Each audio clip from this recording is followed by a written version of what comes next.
Welcome to civil services study. Welcome back. UPSC civil services prelims की test series चल रही है। Next test लगाते हैं, टेस्ट नंबर 371। फोकस करेंगे करंट अफेयर्स के प्रश्नों पर। तो चलिए स्टार्ट करते हैं। 3 से 4 सेकंड का टाइम मिलेगा सोचना कि आंसर क्या होगा। तो आज हो गई है 2 जून 2020 जब यह टेस्ट रिकॉर्ड किया जा रहा है। तो क्वेश्चन नंबर बन गया है, जैव उपचारण के संदर्भ में निम्नलिखित कथनों पर विचार कीजिए। जैव उपचारण, इसको बोलते हैं बायो रिमेडिएशन। अब देखिए, यह मृदा में मतलब मिट्टी में प्रदूषकों की विषाक्तता का निवारण करने हेतु सूक्ष्म जीवों का उपयोग करने की एक प्रक्रिया है। यह समुद्री सतह से तेल रिसाव को हटाने में प्रयुक्त की जाने वाली एक तकनीक है। तो है करेक्ट है, दोनों के दोनों स्टेटमेंट सी है इसका आंसर।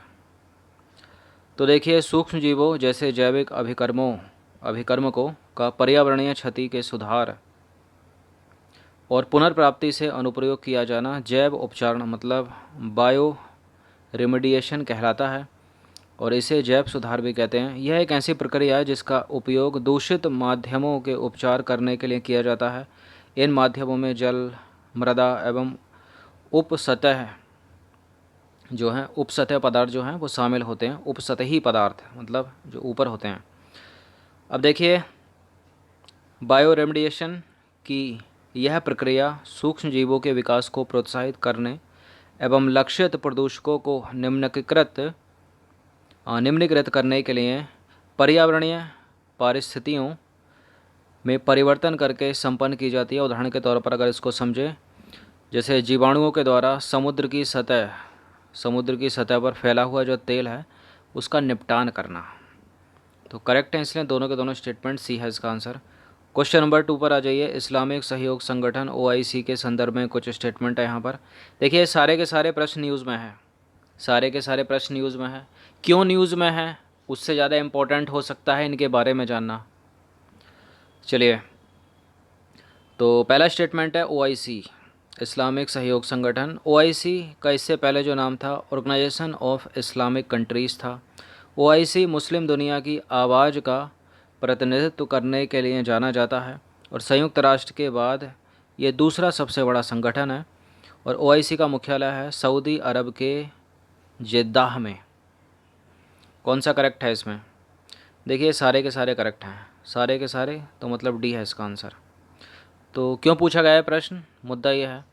देखिए, हाल ही में संयुक्त राष्ट्र में इस्लामिक देशों के संगठन इस्लामी सहयोग संगठन मतलब OIC की वर्चुअल बैठक में पाकिस्तान ने इस्लामोफोबिया के आरोप पर भारत को घेरने की कोशिश की गई, लेकिन OIC के कई सदस्य जैसे कि सऊदी अरब, UAE और ओमान ने भारत का साथ दिया।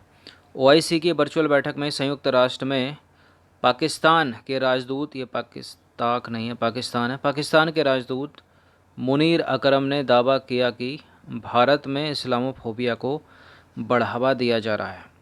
अब ये सब चीज़ चर्चा में है, तो इम्पोर्टेंट हो जाता है इस्लामी सहयोग संगठन OIC। क्वेश्चन नंबर 3 पर आ जाइए। हाल ही में चर्चा में रहा या रही थर्ड क्या है? 3 स्टेटमेंट है यहाँ पर। देखिए, थर्ड इसका पूरा नाम है terminal high altitude area defence. क्या नाम है इसका? Terminal high altitude area defence. यह 200 किलोमीटर दूर तक और 150 किलोमीटर की ऊंचाई तक मार करने में सक्षम एक मिसाइल है। यह सामने से आ रहे हथियार को रोकती नहीं बल्कि उसको नष्ट कर देती है। तो करेक्ट है, पहला करेक्ट, दूसरा करेक्ट, तीसरा भी करेक्ट। तो डी है इसका उत्तर, उपरोक्त सभी। तो देखिए, उपरोक्त तीनों कथन जो हैं वो सत्य हैं। थर्ड का पूरा नाम है terminal high altitude area defence, terminal high altitude area defence, और यह विश्व की सर्वश्रेष्ठ मिसाइल रक्षा प्रणालियों में से एक मानी जाती है। यह अंतरिक्ष आधारित और ज़मीन आधारित निगरानी स्टेशन से जुड़ा होता है, और यह स्टेशन अपनी तरफ आने वाली मिसाइलों के बारे में थर्ड इंटरसेप्टर मिसाइल को डेटा ट्रांसफ़र कर खतरे के प्रकार के बारे में सूचित करता है। ये जो मिसाइल है 200 किलोमीटर दूर तक मार कर सकती है और 150 किलोमीटर की ऊंचाई से मार कर सकती है। इसकी टेक्नोलॉजी हिट टू किल है, यानी सामने से आ रहे हथियार को रोकती नहीं बल्कि नष्ट कर देती है। न्यूज़ में इसलिए इम्पोर्टेंट है। क्वेश्चन नंबर 4 पर आ जाइए। साहित्यिक कृति और रचनाकार। सौंदरानंद के सामने लिखा है विलहण, रचनाकार का नाम। कुमार संभव के सामने कालिदास, और विक्रमांक देवचरित के सामने अश्वघोष लिखा है। हम किसी न किसी टेस्ट सीरीज़ पर हमने कुमार संभव पर तो बहुत बार चर्चा की होगी, विक्रमांक देवचरित पर भी चर्चा की होगी। सौंदरानंद का कुछ कह नहीं सकते। फिलहाल इसका उत्तर बताइए क्या है। देखिए, दो तो यहाँ पर लग ही रहा होगा, सभी को पता है कालिदास की रचनाएं, कुमार संभवम, कालिदास, रघुवंशम, ये सब कालिदास की रचनाएं हैं, साहित्यिक कृति हैं। तो सेकंड वाला तो करेक्ट हो गया। बाकी देखा जाए तो विक्रमांक देवचरित अश्वघोष की नहीं है, विक्रमांक देवचरित है विलहण की, सौंदरानंद है अश्वघोष की। तो बुद्धचरित सौंदरानंद, इसके रचनाकार अश्वघोष हैं। तो केवल एक ही, मतलब दो ही करेक्ट है यहाँ पर, गलत पूछा होता तो आंसर कुछ और होता। तो देखिए, केवल कथन दो यहाँ पर सही सुमेलित है। चीनी ग्रंथों तथा साहित्यिक परंपरा क्या कहती है। महाकवि अश्वघोष सम्राट कनिष्क के राजगुरु एवं राजकवि थे। बौद्ध विद्वान अश्वघोष ने बुद्धचरित तथा सौंदरानंद जैसे काव्यों की रचना की है। मोस्ट इंपॉर्टेंट है, बहुत पूछते हैं इसको। महाकाव्य के क्षेत्र में महानतम विभूति कालिदास 380 से 145 ईस्वी ईसा पूर्व होगा ना। अब देखिए, सन तक नहीं सही है, ईस्वी है, 380 से 145 ईस्वी। इन्होंने अपनी रचना हेतु जो है वो मूल विषय वस्तु महाभारत तथा रामायण से ग्रहण किया। और कालिदास ने कई नाटकों की रचना की, जिनमें रघुवंशम, कुमार संभवम, काली अभिज्ञान शाकुंतलम, ये सभी को पता होगा। अब बात करें विलहण की, तो देखिए, विलहण कल्याणी के चालुक्य वंशीय शासक विक्रमादित्य षष्ठ की राज्यसभा में एक कश्मीरी राजकवि एवं विद्वान थे। उनकी सुप्रसिद्ध रचना है विक्रमांक देवचरित। विलहण ने विक्रमांक देवचरित में अपने आश्रयदाता सम्राट का जीवन चरित्र अत्यंत सरस ढंग से प्रस्तुत किया है। उनका विवरण पूर्णतः इतिहास संगत है। क्वेश्चन नंबर 5 पर आ जाइए। यूनाइटेड नेशन कमांड के संदर्भ में कौन सा सही है। देखिए, यूनाइटेड नेशन कमांड बहुराष्ट्रीय सैन्य बलों की एकीकृत कमान है और इसकी स्थापना 1950 में संयुक्त राष्ट्र यूनाइटेड नेशन के आग्रह पर दक्षिण कोरिया पर उत्तर कोरिया के हमले को रोकने हेतु की गई थी। करेक्ट है, इसका आंसर है ऑप्शन नंबर सी। तो उपरोक्त दोनों के दोनों कथन सत्य हैं। यूनाइटेड नेशन कमांड एक बहुराष्ट्रीय सैन्य बलों की एकीकृत कमान है। इसकी स्थापना हुई थी 1950 में। क्यों हुई थी। यूनाइटेड नेशन के आग्रह पर दक्षिण कोरिया के ऊपर नॉर्थ कोरिया के हमले को रोकने के लिए। क्वेश्चन नंबर 6 पर आ जाइए। कोरियाई युद्ध विराम समझौता के संदर्भ में विचार करना है आपको, बताना है कि इनमें से कौन सा करेक्ट है। दो स्टेटमेंट है। तो देखिए, यह संघर्ष विराम समझौता है। ये तो ऐसे ही कट जाएगा ना, एलिमिनेट हो जाएगा यहीं। यहाँ युद्ध विराम लिखा है, संघर्ष विराम लिखा है, तो ऐसे करेक्ट हो गया। वर्ष 1953 का यह समझौता कोरिया युद्ध को रोकने में बहुत ही महत्वपूर्ण रहा था। तो 1953 है, डेट कुछ और यही है। करेक्ट हैं दोनों के दोनों स्टेटमेंट। तो कोरिया युद्ध विराम समझौता एक संघर्ष विराम समझौता था। वर्ष 1953 का यह समझौता कोरिया युद्ध को रोकने में बहुत ही महत्वपूर्ण रहा था। उपयुक्त दोनों के दोनों कथन करेक्ट हैं। क्वेश्चन नंबर 7 पर आ जाइए। अंतर कोरियाई समझौते, अंतर कोरियाई सैन्य समझौता मतलब इंटर कोरियन मिलिट्री एग्रीमेंट के संदर्भ में विचार करना है आपको। देखिए, उत्तर कोरिया और दक्षिण कोरिया ने वर्ष 2019 में इस समझौते पर हस्ताक्षर किए थे। किस समझौते पर। Inter Korean military agreement. इस समझौते के तहत उत्तर कोरिया के शीर्ष नेता किम जोंग उन तथा दक्षिण कोरिया के राष्ट्रपति मून जे इन के बीच हुई बैठक के बाद प्योंगयांग संयुक्त घोषणा नामक एक समझौते पर हस्ताक्षर किए गए। देखिए, दूसरा वाला करेक्ट है, पहला वाला गलत है। थोड़ा एक साल पीछे जाइए, 2018 में इन्होंने जो है हस्ताक्षर किए थे इंटर कोरियन मिलिट्री एग्रीमेंट पर। तो एक को एलिमिनेट करके दो लगाइए इसका। तो कथन दो सही नहीं है, सॉरी फॉर दिस। देखिए, कथन एक सही नहीं है, यहाँ पर एक गलती से हो गया। कथन एक सही नहीं है, दूसरा तो सही है ना, क्योंकि उत्तर कोरिया और दक्षिण कोरिया ने वर्ष 2018 में इंटर कोरियन मिलिट्री एग्रीमेंट पर हस्ताक्षर किए थे, ना कि 2019 में। तो यहाँ एक होगा, कथन एक सही नहीं है। उत्तर तो सही है ना, बी होना चाहिए। अब देखिए, इसके तहत उत्तर कोरिया के शीर्ष नेता किम जोंग उन और दक्षिण कोरियाई राष्ट्रपति मून जेई इन के बीच हुई बैठक के बाद प्योंगयांग जॉइंट डिक्लेरेशन नामक समझौते पर हस्ताक्षर किए गए। क्वेश्चन नंबर 8 पर आ जाइए। निम्नलिखित कथनों पर विचार करना है। 3 स्टेटमेंट है यहाँ पर, बताना है कि इनमें से कौन सा करेक्ट है। हाल ही में 1 जून को विश्व दुग्ध दिवस मनाया गया, मतलब परसों मनाया, कल मनाया गया होगा। और भारत में प्रत्येक वर्ष 26 नवंबर को राष्ट्रीय दुग्ध दिवस मनाया जाता है। विश्व दुग्ध दिवस की शुरुआत सबसे पहले संयुक्त राष्ट्र के खाद्य एवं कृषि संगठन FAO द्वारा की गई थी। देखिए, पहली बात तो विश्व दुग्ध दिवस अभी हाल ही में मनाया गया, यानी 1 जून को। और भारत में कब मनाया जाता है राष्ट्रीय दुग्ध दिवस? 26 नवंबर को, करेक्ट है ये भी। और विश्व दुग्ध दिवस की शुरुआत, वर्ल्ड मिल्क डे की शुरुआत सबसे पहले संयुक्त राष्ट्र के खाद्य एवं कृषि संगठन FAO के द्वारा की गई। ये सारे के सारे करेक्ट हैं, डी है इसका आंसर। तो देखिए, वैश्विक स्तर पर दुग्ध के महत्व को उजागर करने के लिए प्रतिवर्ष 1 जून को विश्व दुग्ध दिवस, मतलब वर्ल्ड मिल्क डे मनाया जाता है। वर्ष 2001 में पहली बार विश्व दुग्ध दिवस मनाया गया था। विश्व दुग्ध दिवस की शुरुआत सबसे पहले संयुक्त राष्ट्र के खाद्य एवं कृषि संगठन food and agriculture organisation FAO द्वारा की गई थी। भारत में प्रत्येक वर्ष 26 नवंबर को राष्ट्रीय दुग्ध दिवस, नेशनल मिल्क डे मनाया जाता है। ये डेट भी याद रखनी है आपको और ये डेट भी याद रखनी है आपको। अब देखिए, भारत में ये जो दिवस है वो श्वेत क्रांति के जनक डी वर्गीज कुरियन के जन्म दिवस के रूप में मनाते हैं। डी वर्गीज कुरियन मतलब doctor Verghese Kurien. Question number 9 है, INS कलिंग के संदर्भ में विचार करना है। न्यूज़ में था अभी INS कलिंग। तो INS कलिंग भारतीय नौसेना का पूर्वी नौसेना कमान क्षेत्र है। यह जो स्टेशन है 734.1 एकड़ क्षेत्र में फैला हुआ है। INS कलिंग को 21 नवंबर 1985 में कमीशन किया गया था। UPSC सिविल सेवा में ये स्टेटमेंट कतई नहीं पूछा जा सकता, ये ऐड हो गया है। इस तरह का स्टेटमेंट कभी नहीं पूछा गया है आज तक, इस तरह का इतना डीप नहीं जा सकता सिविल सेवा में।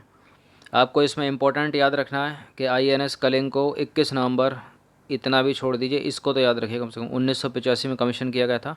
और INS कलिंग भारतीय नौसेना का पूर्वी नौसेना कमान क्षेत्र है। और ये पूर्वी है, पश्चिमी है, ये मोस्ट इम्पोर्टेंट है। फिलहाल ये करेक्ट हैं तीनों के तीनों स्टेटमेंट।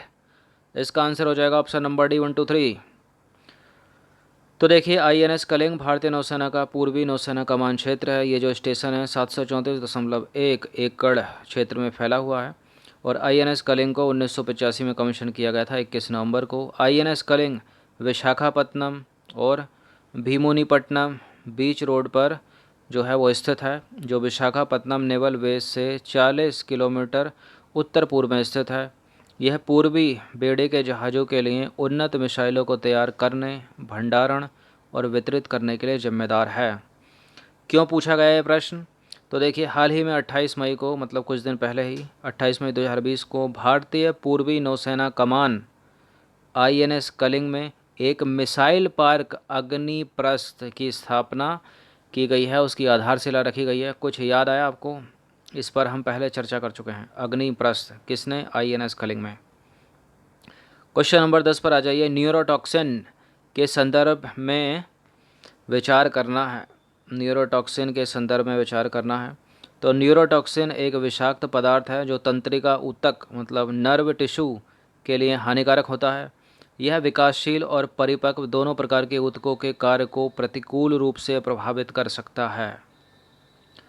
बिल्कुल करेक्ट है, पहला स्टेटमेंट करेक्ट है। दूसरा स्टेटमेंट तो पूछा क्या है, इनमें से कौन से असत्य हैं? तो इनमें तो कोई भी असत्य नहीं है, डी हो जाएगा इसका उत्तर। तो देखिए, उपरोक्त दोनों के दोनों सत्य हैं। न्यूरोटॉक्सिन एक विषाक्त पदार्थ है जो तंत्रिका ऊतक के लिए हानिकारक होता है। न्यूरोटॉक्सिन बहिर्जात रासायनिक न्यूरोलॉजिकल का एक विशाल वर्ग है। यह विकासशील और परिपक्व दोनों प्रकार के ऊतकों के कार्य को प्रतिकूल रूप से प्रभावित कर सकता है।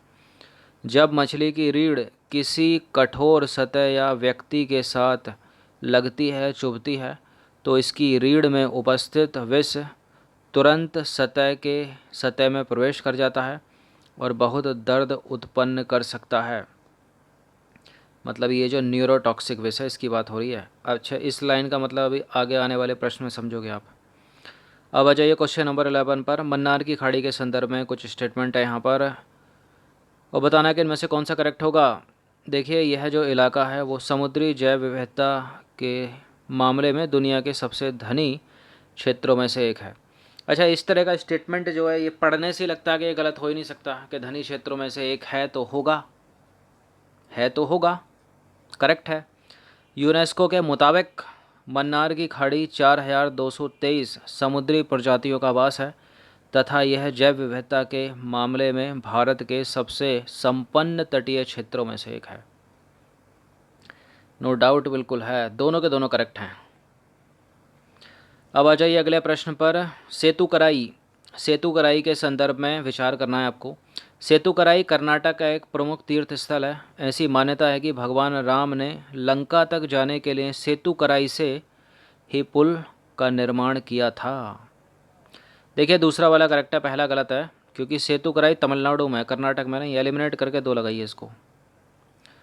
तो कथन एक सही नहीं है। सेतुकराई तमिलनाडु का एक प्रमुख तीर्थ स्थल है, कर्नाटक का नहीं। ऐसी मान्यता है कि भगवान राम ने लंका तक जाने के लिए सेतुकराई से ही पुल का निर्माण किया था। अब क्यों पूछा गया ये सवाल? देखिए, हाल ही में central marine fisheries research institute CMFRI के शोधकर्ताओं द्वारा मन्नार की खाड़ी में स्थित सेतुकराई तट पर एक दुर्लभ प्रजाति की मछली की खोज की गई है। यही है वो दुर्लभ प्रजाति की मछली। आगे का मुद्दा क्या है? अब देखिए, central marine fisheries research institute द्वारा इस मछली की खोज मन्नार की खाड़ी में समुद्री घास के मैदान का सर्वेक्षण करने के दौरान की गई। अब इसलिए इम्पोर्टेंट हो जाता है मन्नार की खाड़ी से बनने वाले प्रश्न और सेतुकराई से बनने वाले प्रश्न। अब देखिए, वैज्ञानिकों द्वारा बताया गया है कि छिपकर रहने वाली यह वैंड टेल स्कॉर्पियन फिश, इसका नाम है, मछली की एक दुर्लभ प्रजाति है जो जहरीले कांटों से युक्त है। यह जो मछली है शिकार करते समय तथा शिकार से बचने के लिए अपना रंग बदलने में भी सक्षम है। पानी के अंदर यह जो मछली है एक भ्रामक स्थिति उत्पन्न करती है जो कि एक मूंगा कंकाल मतलब कोरल स्केल्टन की तरह दिखती है। मछली को स्कॉर्पियन फिश कहे जाने का प्रमुख कारण है इसकी रीढ़ में होता है न्यूरोटॉक्सिक विष। जो क्या करता है, किसी सतह से टकराने पर या किसी व्यक्ति के संपर्क में आने पर जो है उसमें वो उसको डाल देती है। ये थी ना वो लाइन, जब मछली की रीढ़ किसी कठोर सतह या व्यक्ति के साथ लगती है, चुभती है, तो इसकी रीढ़ में उपस्थित जो विष है न्यूरोटॉक्सिक विष तुरंत सतह में प्रवेश कर जाता है जो बहुत ही दर्द उत्पन्न करता है। ये जो सवाल था ना न्यूरोटॉक्सिक के बारे में, इससे ही है, इसी मछली से, जो कहाँ पर मिली है, सेतुकराई कहाँ पर? मन्नार की खाड़ी, तमिलनाडु। तो ये 12 प्रश्न थे इंपॉर्टेंट, एक दूसरे से लिंक करते हुए अच्छे से इसका रिवीजन कर लीजिएगा 1 से 2 बार। धन्यवाद। इस पूरी की पूरी टेस्ट सीरीज़ की प्लेलिस्ट बना रखी है, वहाँ पर आप टेस्ट नंबर 1 से लेकर 371 तक पहुँच सकते हो।